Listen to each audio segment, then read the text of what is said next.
It's the peak of produce season, so I'm turning summer's best into 4 easy, family-pleasing recipes with my homegrown white spaghetti squash lasagna that's gonna shock your whole family. A peach and blueberry crisp with fresh honey cream for a wholesome treat. It's fruity, buttery, and delicious. Slow cooker taco stuffed peppers with homemade taco seasoning, so comforting for rainy summer days. And for busy mornings with the kids, my breakfast-ready zucchini bread muffins packed with all the good stuff.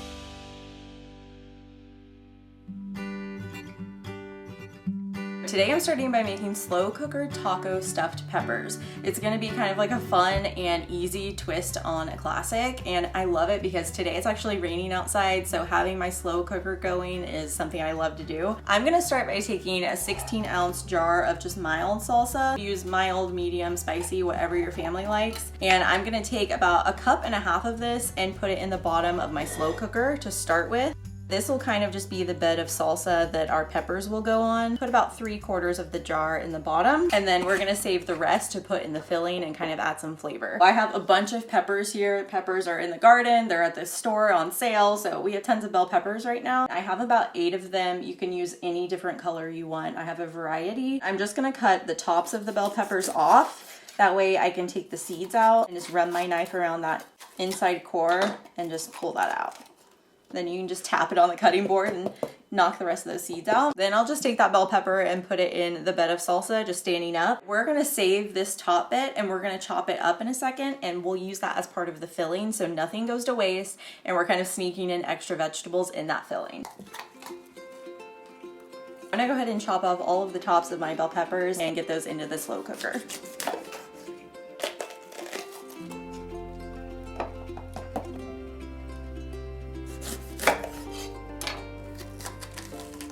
Just pull that out along with all those seeds. Depending on the size of your bell peppers, you might have to kind of squeeze it in there or just use one less, but as they cook, they'll start to soften and break down and it'll kind of all fit a little bit better, so don't be afraid to kind of squeeze them in there. For the pepper tops, they're kind of funny to chop, but just run your knife through them one way and then kind of rotate them and run your knife through the other way.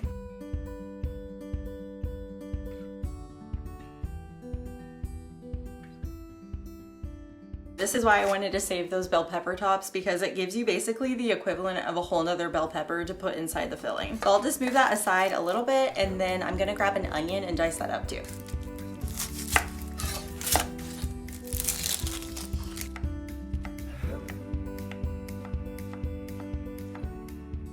So all my onions are chopped up now. Then I have a bowl here of 2 pounds of grass-fed ground beef. This is 85% lean. I like to buy grass-fed ground beef because it's got a healthier fat in it. And so if you can find that locally, that's great. But if you can't, I like to buy it from ButcherBox sometimes. They have really great beef, pork, chicken, even wild-caught salmon. And I do have a link for you guys you can use down below, and you'll get something free for life, I think is their promotion they usually run. So if you want to use that link down below, try it out for yourself. They make really good products. I'm using 2 pounds of that beef, and I'm gonna go ahead and add in my onions and my bell pepper.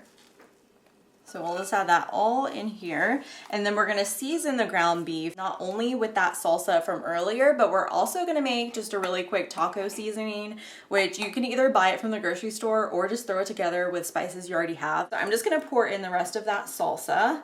It's probably about 1/2 cup worth of salsa left in the jar. So I'll put all of that in. And then I also have a little bit of full fat sour cream. You could probably even use Greek yogurt if you have that on hand, that'll work.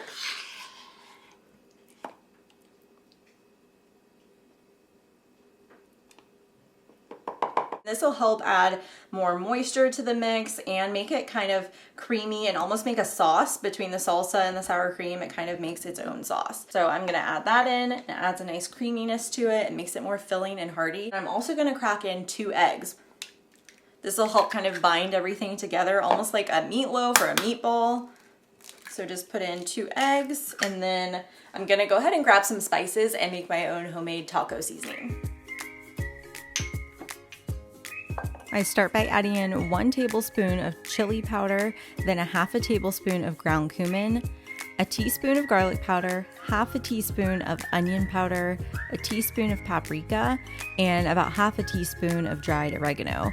And then I'll add in a little bit of salt, a little bit of pepper, usually about half a teaspoon of salt to a fourth of a teaspoon of pepper, and you can scale that up however much you need to. I'm gonna add one more ingredient, but before I do, I'm gonna go ahead and mix this together a little bit before my bowl gets too full. So I'm gonna go ahead and mix this up, and you can use any sort of fork or spatula. I just avoid using wooden spoons when I'm working with ground beef that's raw like this, because sometimes that bacteria can kind of live on your wooden spoon. I'm just gonna mix it up, kind of break up that ground beef and incorporate all of that salsa and sour cream and the onions and peppers, and of course that taco seasoning, which was so easy to throw together. It takes just a second.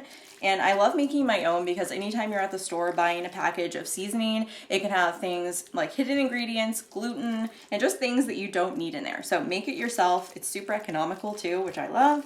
So I'm just gonna mix that together, get everything combined. Now I'm gonna add the final ingredient for this filling, which is something that I think we all have, which is leftovers in the fridge. So I'm just using a little bit of leftover brown rice here, and you can just heat it up or just throw it in cold because it'll cook in the slow cooker anyway. So I'm using about a cup of just plain brown rice, and it's gonna mix into all these seasonings, and it's gonna hold it together and just make this meal really filling. It's also a good way to sneak in brown rice if you have kids or family members that don't necessarily love brown rice and they prefer white, because they won't even realize that it's brown rice in there. It mixes in really well. So I'm just gonna stir this in and get everything combined.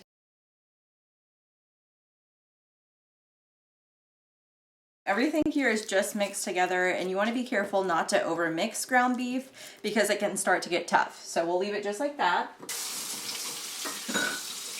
Now I'm just going to use my same measuring scoop from earlier with the sour cream, and I'm just going to get big scoopfuls and put that right in my bell peppers and fill them up.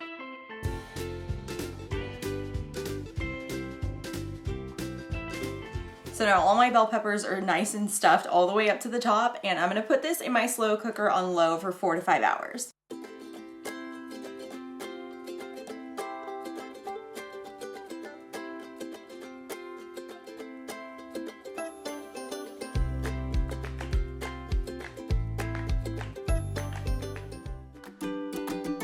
Up next, I'm making quick and easy zucchini bread muffins that you can grab and go.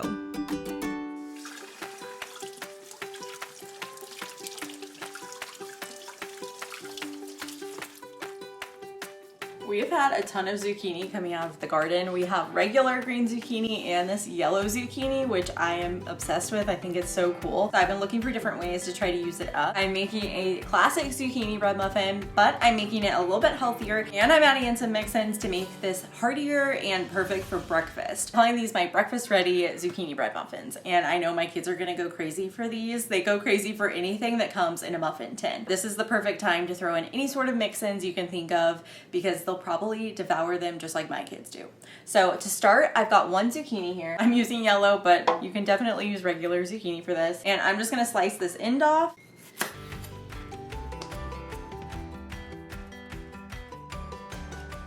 I sliced the end off of my zucchini, and before I start grating it on my box grater, I'm actually just gonna take a little tea towel and I'm gonna put my box grater straight on it. That way, after I grate up all the zucchini, I can take my tea towel and squeeze out all that excess moisture that is usually in zucchini. Because when we go to add that into the muffins, if we don't squeeze out enough of that excess moisture, then our muffins are gonna have a weird consistency and they won't kind of bake evenly like we want them to. So if you do it straight into a tea towel, it makes it a lot easier, and you don't have to move the zucchini over from one bowl to another towel and make more mess. So I just like to do it this way.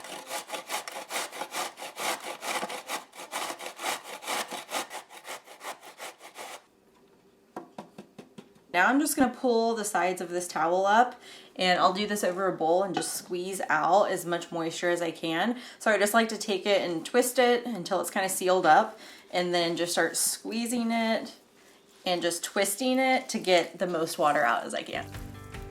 Put a little muscle into it. That way you can eat more muffins. It's like orange juice.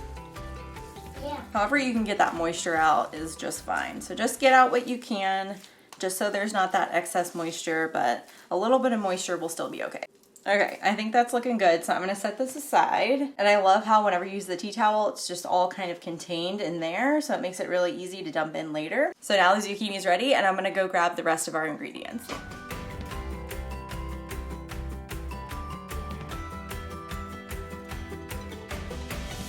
These muffins are perfect for mornings or afternoons when you want something sweet, but it's still gonna be really filling. It has eggs, it has Greek yogurt. We're gonna use a little bit of rye flour, and then we're of course gonna have that zucchini. And then I'm also gonna use a little bit of raisins and chopped pecans. So it has all the kind of breakfasty fixings, and they're gonna keep you really full and satisfied that sweet tooth at the same time. So I'm gonna start with my wet ingredients in this bowl first. So I have about half a cup of melted butter. I like to use salted butter because it just makes everything have way more flavor. So I've just melted that, and I'm gonna use part butter, part oil. And I find that a lot of recipes, especially with baked goods, taste better when you have the combination of a neutral oil like avocado oil, which is what I'm going to use today, and then also butter because it has different texture and different flavors. So I really like to combine the both. So I've got half a cup of butter, and now I'm going to measure out 1/4 of a cup of avocado oil.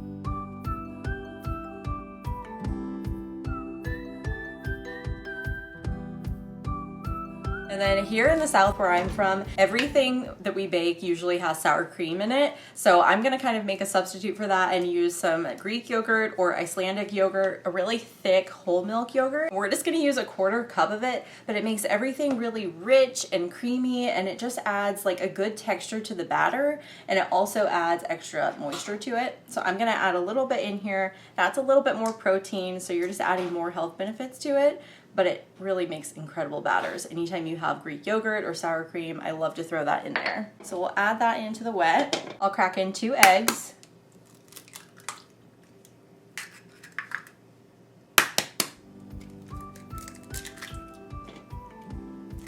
And to sweeten things up, I'm gonna use a little bit of organic light brown sugar. So you could use regular brown sugar or you could use coconut sugar, but I really love just good old-fashioned brown sugar, but make it a little bit healthier just by making it organic.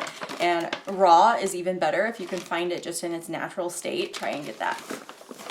I'll add in 3/4 of a cup of packed brown sugar, 2 teaspoons of vanilla extract. I'll whisk everything to combine.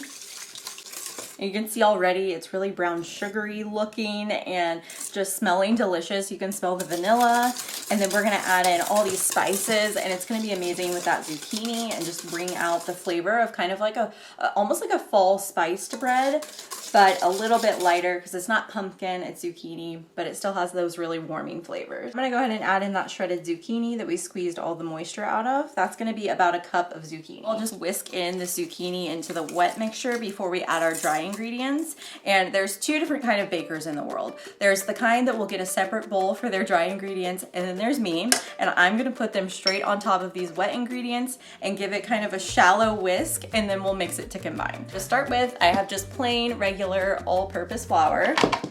My big container here. I'm gonna add 1 1/4, oh, that's not gonna fit, is it? And I'm gonna add 1 1/4 cups of flour, and just make sure you level that off, make sure it's nice and fluffy. And I'll just add that in straight to the top of my wet ingredients.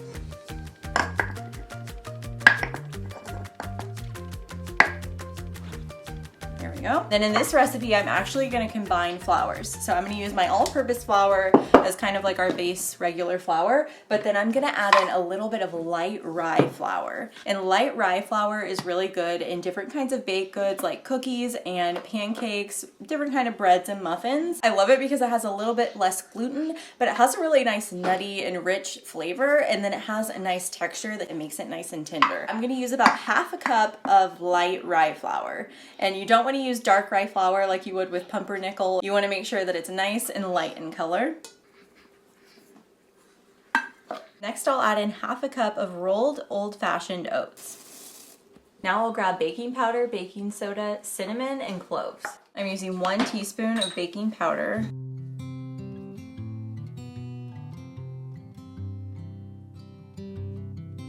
And half a teaspoon of baking soda. Now to add those good warming flavors here, I'm gonna use 1 teaspoon of ground cinnamon. And And then you could use nutmeg or another warming spice like cardamom, but I love the flavor of cloves, so I'm gonna use just about 1/4 teaspoon of ground cloves.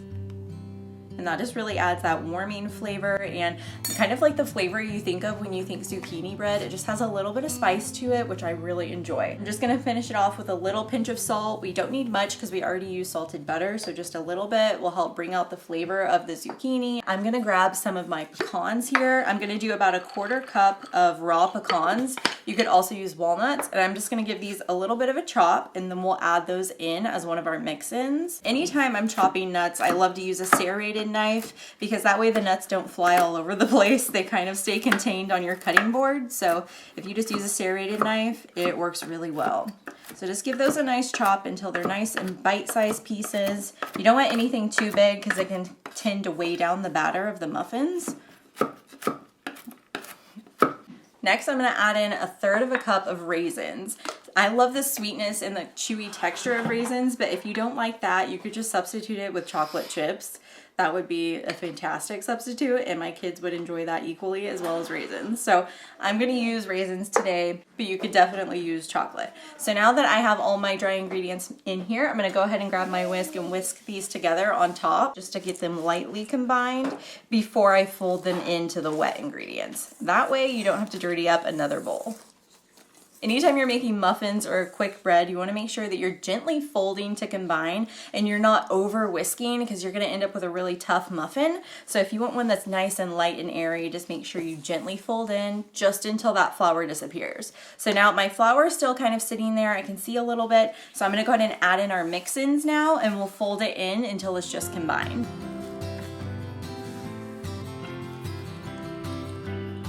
I'll switch to a spatula instead of my whisk now that I have my mix-ins in there. I love these little mini spatulas for cleaning out my whisks. It's a great tool. So I'm just gonna get all of that good stuff out of there. We don't wanna waste any of that delicious batter. You can see how hearty these are. They're full of different toppings and so much flavor is in here, but they're still really healthy and wholesome. Just mix that lightly together and then we'll prepare our muffin tin.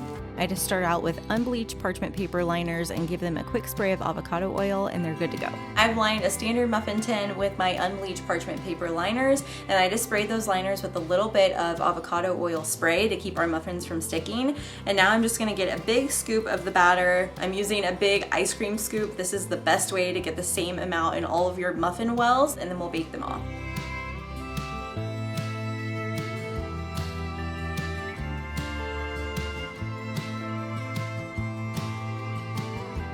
And now to finish these muffins off and make them extra breakfasty, I like to take a little bit of our oats and sprinkle them right over the tops. And then for a little extra sweetness, I like to take a little bit of raw turbinado sugar. It's kind of like the crunchy, bigger sugar. And I'll just take a little bit and add that over the top, and it kind of makes like a sweet oaty topping that really just screams breakfast.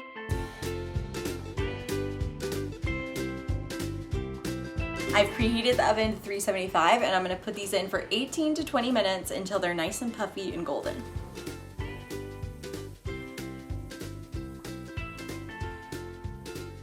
You can see all of the beautiful little flecks of oats, and there's even some raisins peeking out of here. It smells divine. These are so great. They have the best texture. The flavor's amazing, a little bit of crunch on the top. I know the kids are gonna enjoy these.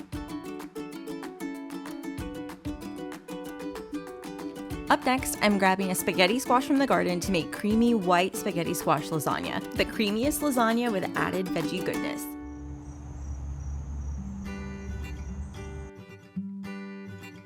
I went out to the garden so I could grab some of my homegrown spaghetti squashes I've been growing. They're really easy to grow and they're just a great produce to have on hand. They're super filling and hearty, and I love the subtle sweetness that they have. It's really good in this white lasagna. So to start out, you want to make sure that you're roasting your spaghetti squash ahead of time so it's ready to go when you start assembling your lasagna. So I'm taking my 2 spaghetti squashes and I'm scraping all of the seeds out of the interior. You want all the little stringy bits and the seeds to come out, and then afterwards it should just look like a plain squash. Then I'm going to grab a baking sheet. I like to line it with unbleached parchment paper just for easier cleanup and to avoid the aluminum on the pan. And then I'll just drizzle that with a little bit of avocado oil and season it with salt and pepper. Then I'll put that in a 400-degree preheated oven and let that bake for 30 to 40 minutes. You want to make sure that the outside is lightly browned and fork tender, but not mushy. While the squash is roasting, I'll start on the cheese filling. So in a medium bowl, I'm adding cottage cheese. This is a whole milk cottage cheese, but you could definitely use ricotta. And then I'm adding Parmesan, 2 eggs, salt and pepper, and I'm going to mix this together really well with a wooden spoon. This is going to be that kind of cheesy layer for our lasagna. Cottage cheese is one of those foods that I always have on hand, and so this is a really great substitute for ricotta whenever I need it, so I'm using that today.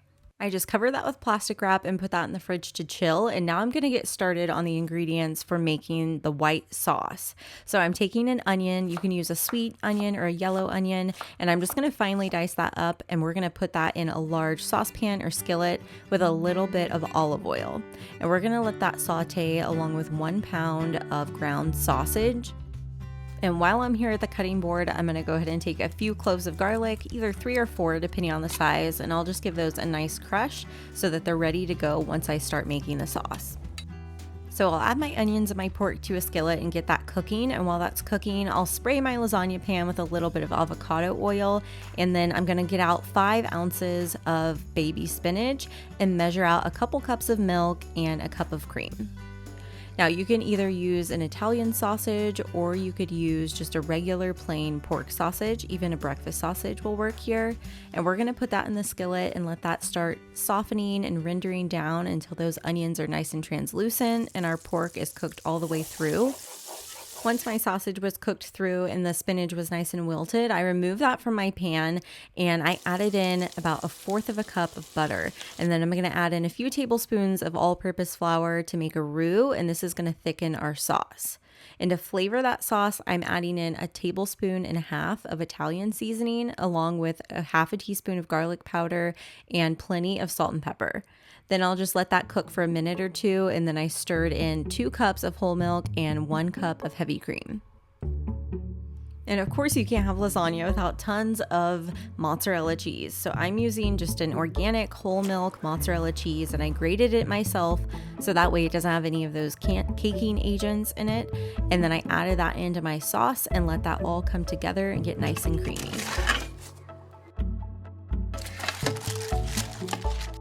After the squash had roasted for 40 minutes, I removed it from the oven and I set it to the side, and I flipped the squash over. That way it can release all that steam and doesn't get watery. Then I can take a fork and just kind of pull at it to release those strands and make the spaghetti.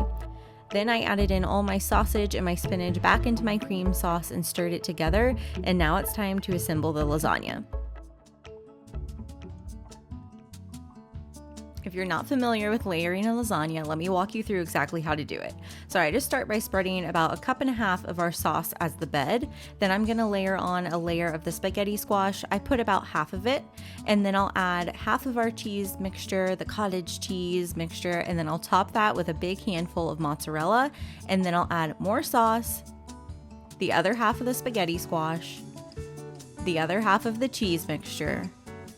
Then I'll layer on more sauce and finish with the shredded mozzarella. This is optional, but if your garden's bursting with basil like mine, go ahead and put some on top. It makes it beautiful and taste amazing. After that, I just baked it for 20 minutes with parchment paper over the top or foil, and then bake it for another 15 to 20 minutes until everything is cheesy and bubbly. And if you think you don't like spaghetti squash, I challenge you to make this recipe and then come back and tell me what you think of it now, because this is absolutely the best spaghetti squash recipe I've ever had, and it beats the real deal because it's sweet, it's creamy, and it has like this buttery quality that you just can't beat.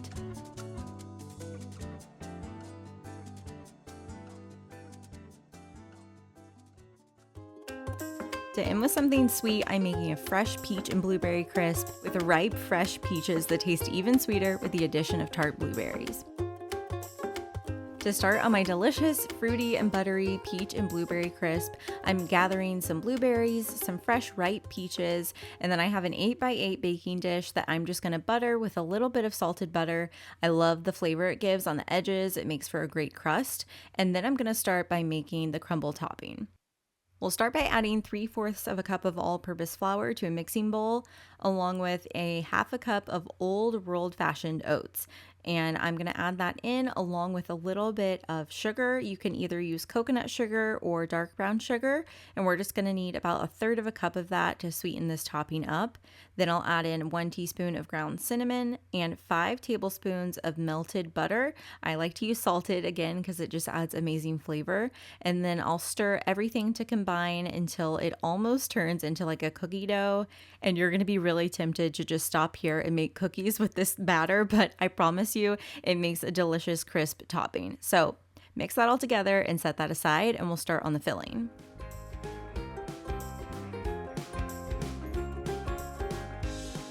In the summertime, my family just can't get enough peaches. We have 2 peach trees in the backyard, and by the time they're ripe, they're gone. So grab as many peaches as you can and make this delicious recipe because it just gives you those summertime memories that you really remember the most, I feel like, through food. I'm taking 4.5 cups of fresh peaches. That's roughly 5 medium-sized peaches. You can peel them or not, but I like to leave the skin on. There's extra nutrients in there and it adds just a nice texture. So I'm just taking those and I'm slicing those into about 1/2-inch chunks. It doesn't have to be perfect. And then I'll add in about 1.5 cups of fresh blueberries. And you could also do this with frozen fruit. So if that's what you have on hand or in your freezer, don't be afraid to grab it. It's still going to be delicious. Then I'll just sprinkle over 3 tablespoons of all-purpose flour. That'll help thicken it. And then to sweeten the filling, I'm using 3 to 4 tablespoons of raw honey. You can use raw honey, you could use maple syrup, or just regular sugar. And then to give it that flavor that we all know and love with the tart blueberries and sweet fruit, you just want to add in about a tablespoon of fresh lemon juice. Then I'll stir everything to combine until it kind of becomes sticky and everything's been coated and that flour starts to dissolve and just thicken up our filling almost like a pie.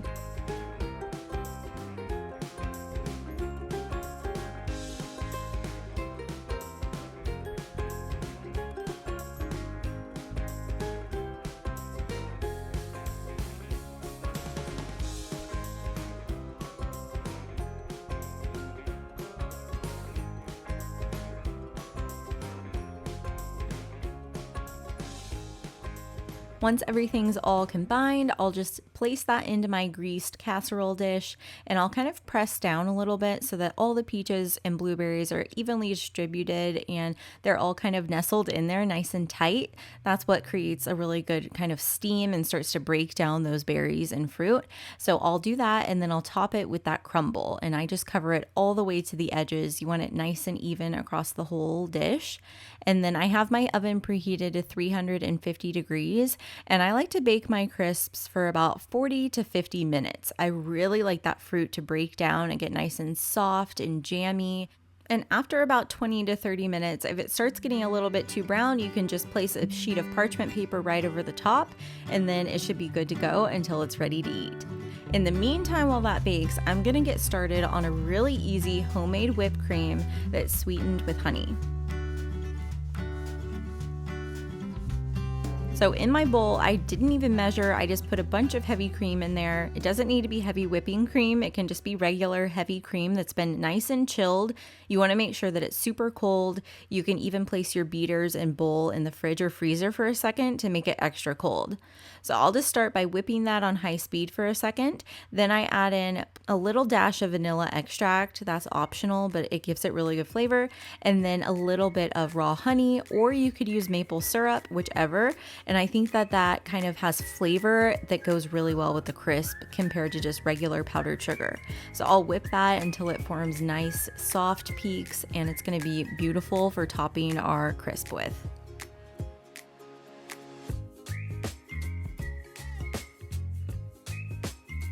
You can get today's recipes over at healthyelizabeth.com. I'll have them linked down below for you in the description box, so you can get those over there. And if you enjoyed today's video, make sure you share it with a friend if you think that they'll enjoy it too.